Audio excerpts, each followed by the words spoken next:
This is a introduction scene that was never intended to be the introduction scene.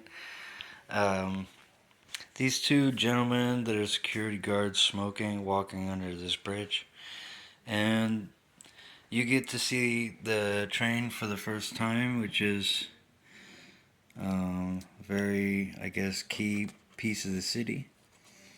And there's the main character, uh,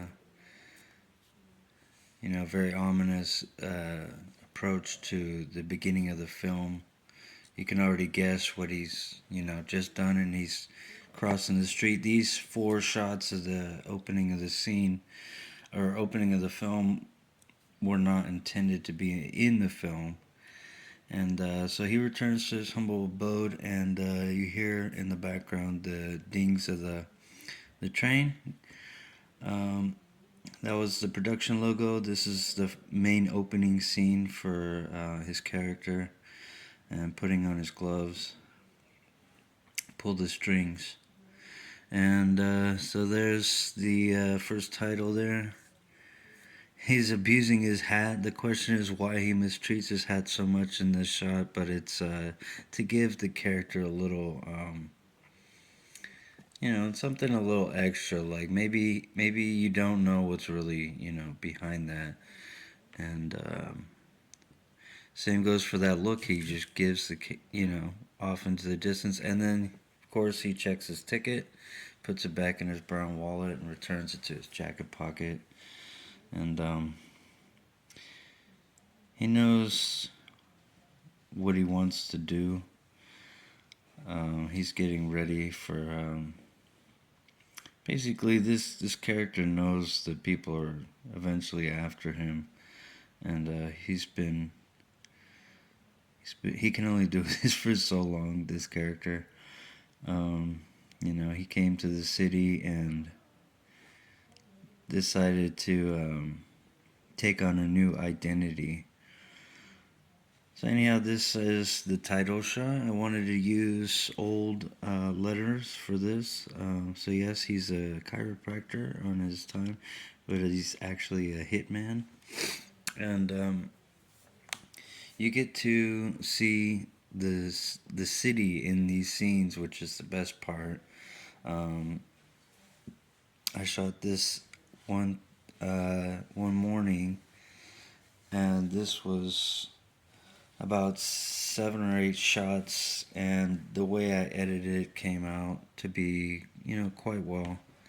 So this was the main shot here in front of this hotel, and after a few takes, I was able to get it. The behind the scenes footage is hilarious, by the way. So yeah, I pieced all these shots together and made this scene of him getting to this platform, and then this scene here was done about a week or so later, and actually was not planned in the script, but I did come up with it days before shooting, and I'm chewing bubblegum in this scene. I do not have a ticket in hand, but as the ticket goes in, the bus goes by to show that he could be taking other forms of transportation, but he chooses to take the train.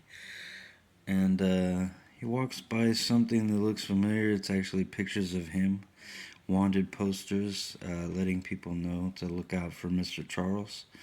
Um, this isn't the first time that he's seen those posted in the city, but so yeah, it shows a little bit about his character. He tucks his shirt in, has a seat waiting for his train. And so finally the train arrives, and so yeah, this is his main form of transportation. This character just, other than walking around, he doesn't seem to drive a car. He doesn't use any other form of, to get around.